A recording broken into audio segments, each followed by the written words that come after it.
Le CAP de Banakabougou vient d'organiser la deuxième édition de la célébration des meilleurs élèves ODF. Cela pour stimuler les élèves à persévérer. Cette célébration comprend une distribution de cadeaux en guise de récompense. Les rues de Bamako sont souvent parsemées de médicaments traditionnels tels que les feuilles d'arbre, les œufs, entre autres. Une pratique récurrente pour des raisons multiples et variées.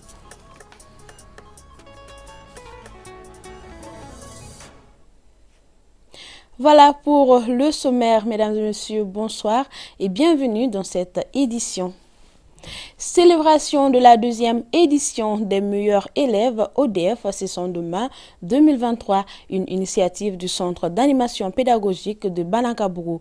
Il a pour but d'encourager les élèves à redoubler d'efforts. Une célébration sanctionnée par une remise de cadeaux. Kadijatou Kamisoko pour les détails. Le centre pédagogique de Banakabougou sert désormais de cadre chaque année pour récompenser les meilleurs élèves admis au DF. La journée des lauréats est déjà inscrite dans les annales du centre d'animation pédagogique de Banakabougou. Nous avons initié cette journée, appelée Journée des lauréats, l'année dernière. Jour pour jour, nous sommes à une année et c'est la deuxième édition que vous voyez comme ça. Et l'objectif global de ce projet, c'est de contribuer à l'excellence en milieu scolaire. Et de façon spécifique, c'est de créer une saine émulation entre les enfants, les élèves d'une part, et entre les enseignants et les écoles d'autre part. Ayant été félicités pour le travail remarquable qu'ils ont abattu durant cette année scolaire, les récipiendaires se disent fiers et heureux pour ce geste magnifique de l'enseignement pédagogique de Banakabougou, ce qui permet à eux et aux futurs candidats de redoubler d'ardeur tout au long de leur cursus. Nous sommes très contents d'avoir acquis ces cadeaux symboliques de la part de tous les administrateurs d'école, des enseignants et des académies d'enseignement de Bamako rive droite. L'invité d'honneur, monsieur le maire, qui ne voulait en aucune manière rater cette belle occasion d'exprimer son satisfecit, a rendu l'âme la matinée de la dite journée. Un hommage mérité lui a été rendu. Première rencontre au Mali du MAJUD, Mouvement des Jeunes Unis pour le Développement, une organisation sous-régionale. C'était sur l'entrepreneuriat des jeunes, axé sur différents panels. L'objectif est de sensibiliser et faire des plaidoyers pour l'entrepreneuriat des jeunes. Dalla Traoré. Les jeunesses guinéennes et maliennes se retrouvent pour une même cause, la promotion de l'entrepreneuriat des jeunes. Cette rencontre d'échange initiée pour l'occasion se veut un cadre de sensibilisation de la cible à s'orienter vers l'entrepreneuriat en choisissant un domaine précis. C'est une initiative du mouvement des jeunes unis pour le développement. Le mouvement en question est d'origine guinéenne. Premièrement, comme on le dit souvent, que la Guinée et le Mali sont deux poumons dans un même corps. Et aujourd'hui, nous remarquons que le Mali devient vraiment la plaque tournante de l'immigration parce que c'est ici vraiment le départ, ça commence. Donc aujourd'hui, nous venons vers le Mali, vraiment commencer à parler sur un panel d'entrepreneuriat jeune, inciter vraiment les jeunes qui se trouvent ici que la solution, ce n'est pas d'aller sur la mer, c'est de rester ici et entreprendre chez nous. Donc aujourd'hui, c'est de venir vraiment motiver les jeunes et dire aux jeunes qu'il y a beaucoup plus de solutions. L'Afrique égorge des opportunités et de rester sur place pour pouvoir mieux faire le combat de notre très chère Afrique. Donc aujourd'hui, notre combat aujourd'hui, c'est en quelque sorte vraiment donner de la voix à la jeunesse. Donc c'est pourquoi, d'après le nom, Mouvement des jeunes unis pour le développement. Parce que sans les jeunes, pas de développement. Donc nous voulons que le développement de l'Afrique passe par nous, les jeunes. Donc, autre objectif et non des moindres, la réflexion sur des stratégies susceptibles de faciliter la mise en œuvre des projets élaborés. Alors moi j'ai animé tout à l'heure un panel sur l'entrepreneuriat social. Tout d'abord, c'est quoi l'entrepreneur social ou une entreprise sociale? Le thème d'entrepreneur social ou d'entreprise sociale est très méconnu au Mali jusqu'ici. On connaît plus les entreprises à but lucratif, les entreprises économiques qui travaillent pour avoir du profit, mais rarement on parle des entreprises qui ont quand même un impact social, qui travaillent pour l'aspect social, qui ne travaillent pas pour chercher du profit économique, mais plutôt pour apporter des solutions aux problèmes. Donc il était très important. Tout d'abord, ça permet de créer un espace de partage de partage d'informations, de partage de connaissances, de partage de compétences.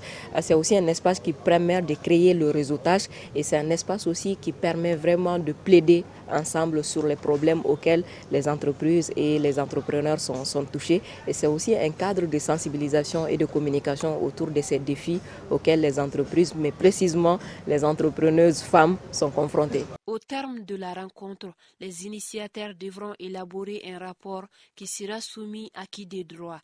Une activité similaire sera menée dans les jours à venir.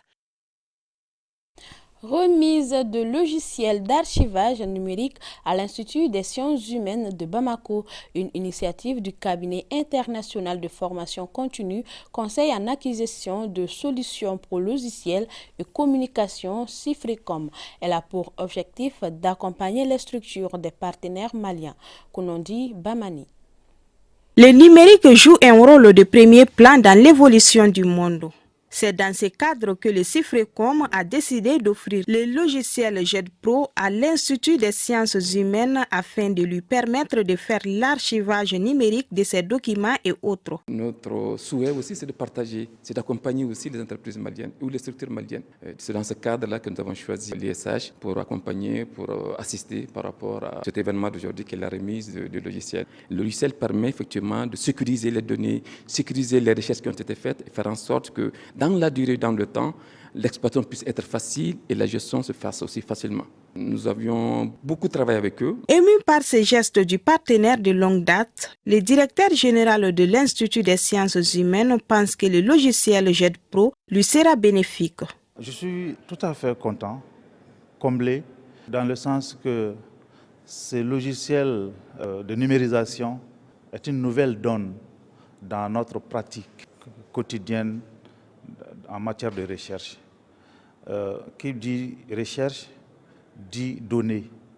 Et les données, il faut qu'elles soient sauvegardées. Ce logiciel de numérisation va permettre à l'Institut des sciences humaines de moderniser son système de gestion des données des archives. Au personnel de l'Institut des sciences humaines, c'est de faire bon usage de cet outil.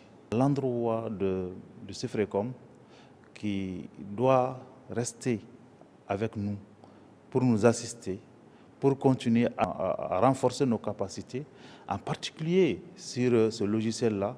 Au cours de la cérémonie, le logiciel a été présenté aux invités. Le directeur du Cifrecom a profité de l'occasion pour inviter les structures publiques et privées à se doter d'un logiciel numérique comme JetPro afin de sécuriser leurs données. Allons à présent à la rencontre de Baaraba, une thérapeute traditionnelle. À Nyarela, en commune 2 du district de Bamako, où cette guérisseuse a élu domicile, elle traite des maladies infantiles et néonatales depuis des années. Cela à travers des plantes et autres produits traditionnels. Nous retrouvons Dala Traoré. Succession des clientes chez Baaraba Diallo. Voilà à quoi se résume le quotidien de cette vieille dame, pédiatre traditionnelle. Elle est domiciliée à Nyarela, en commune 2 du district de Bamako. Elle dit que le corps du nouveau-né peine à se développer. Dans un premier temps, je pensais que l'enfant avait mal au ventre. J'ai découvert cette thérapie traditionnelle à travers une nièce qui appréciait son travail. C'est la première fois que je viens ici. En fonction du résultat, je pourrais me prononcer.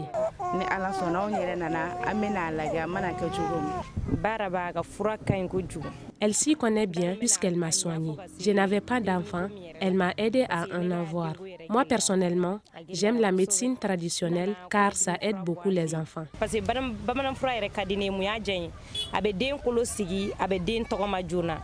Cumulant environ 70 années d'expérience, Baaraba fait partie des fins connaisseurs du domaine.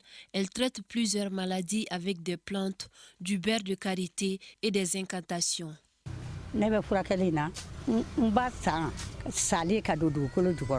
J'ai commencé ce métier après la mort de ma mère. Avant son décès, elle m'avait tout expliqué. Dieu merci, je soigne plusieurs maladies. Lorsqu'un cas dépasse mes compétences, je le dis. Je fais la prise en charge des enfants, notamment ceux souffrant des maladies intestinales, les infections, les problèmes de dentition. Je lutte contre la sorcellerie, Aussi, je traite l'infertilité féminine. À cause de son grand âge, elle se fait aider par sa petite fille qu'elle a initiée au traitement. J'aide ma grand-mère dans son travail depuis 4 ans. Elle m'a appris beaucoup de choses.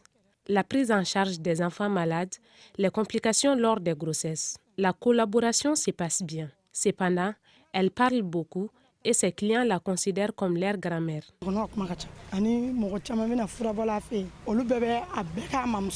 Baraba exerçait d'autres métiers avant de se consacrer définitivement à la médecine traditionnelle. Au fil des ans, cette activité lui a permis de générer des revenus pour réaliser des projets.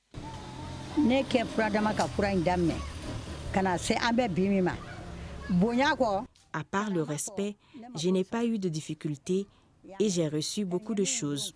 Ça m'aide à faire mes petites dépenses. Des bonnes volontés m'offrent des vêtements et du riz. Mes enfants ont leur propre maison. Ces tableaux aussi m'a été offert par un habitant de ce quartier. Notre interlocutrice ne rêvait pas d'être thérapeute traditionnelle, mais elle s'y est retrouvée par le hasard des préférences. Aujourd'hui, elle arrive à faire des merveilles grâce aux vertus des plantes. Voilà pourquoi elle invite les jeunes mamans à y accorder de l'importance. Dans le même registre, je ne vous l'apprends certainement pas, à Bamako, on retrouve très souvent des médicaments traditionnels sur la voie publique. Des feuilles d'arbres, des œufs et même des oiseaux égorgés sont jetés au beau milieu de certaines voies publiques. Notre reporter Oumar Enza Traoré est allé à la rencontre de certains citoyens pour comprendre le phénomène. Suivons. À Bamako, au carrefour, tout comme sur les artères principales, on trouve des produits traditionnels de tout genre. Ces produits jetés un peu partout après leur utilisation sont composés de feuilles d'arbres, d'écorces, voire des racines. Ce point de dépôt, à côté du stade du 26 mars, en est une illustration parfaite. Il y a d'autres endroits mieux indiqués pour pouvoir conserver ces déchets-là. Et derrière cela, il y a une réalité sociale qui est là. C'est que nous sommes dans des croyances. Nous sommes dans des mythes, ce qui fait que généralement c'est des médicaments qui sont utilisés d'abord à la maison. C'est des produits, c'est pour traiter des maladies. L'interprétation qu'on peut donner, c'est que la maladie a une cause mystique, vous voyez un peu. Donc pour que ce mystère-là disparaisse totalement, alors après les premiers soins, il est recommandé aux malades par exemple d'aller jeter soit dans l'eau quelque part, soit dans une fourmitière quelque part, soit tout simplement à l'intersection, en tout cas à un endroit bien indiqué qui est bien approprié pour que ces écorces-là s'en vont et s'en aillent avec ce qu'on appelle le microbe, le virus ou encore la cause de la maladie. Une chose est sûre, ces produits servent de thérapie pour bon nombre de personnes. Cependant, ils constituent une véritable fabrique de dépotoirs. Conséquence, ternir l'image de la ville de Bamako. Je pense qu'il faudra se remettre à Dieu, se laver avec ces décoctions. Je pense que c'est une tradition, mais je pense qu'il faudra mettre la foi en avant. Vous voyez, et jeter ces déchets utilisés dans les rues constitue vraiment un frein à l'assainissement. Vous voyez, donc même s'il faut les utiliser, il faut savoir les déposer après l'utilisation. Sinon, ça contribue vraiment à la dégradation de notre environnement. Il faut une conscientisation, les prouver qu'on peut réussir dans la vie, les prouver que l'avenir, le destin d'un homme dépend de Dieu. Au dire des prédicateurs musulmans, gêner les autres personnes au motif de satisfaire ses propres besoins est une pratique contraire à la foi religieuse. L'utilisation de ces produits, on doit voir. Parce que Dieu nous a vraiment instruit d'aller à la recherche de la paix et la santé, comme on l'a dit. Donc tout produit qui peut justement nous faciliter ces dés-là n'est pas interdit. Mais dans le chapitre du bon voisinage, dans le chapitre du bon comportement, comme on l'a dit, utiliser un produit et vouloir le mettre vraiment au passage et devant les gens pour que vraiment ça quand même tout le monde le sait, c'est anti-islamique parce que je ne sais pas quel médecin thérapeutique musulman, bon musulman, pourra nous dire de procéder ainsi. Ça, non seulement ça gêne, ça dégrade l'environnement et ça témoigne tout de suite que la foi, celui qui passe à ces actes-là doit réviser sa foi. Notons que l'utilisation des produits traditionnels n'est pas un mal en soi. Nonobstant, les jeter un peu partout relèvent de l'incivisme selon nos interlocuteurs. C'est ce qui met fin à cette édition. Merci de l'avoir suivi. Comme le dirait l'autre, le lundi, c'est comme un paquet de cacahuètes. Personne ne l'aime vraiment, mais tout le monde en prend. Bon début de semaine à tous.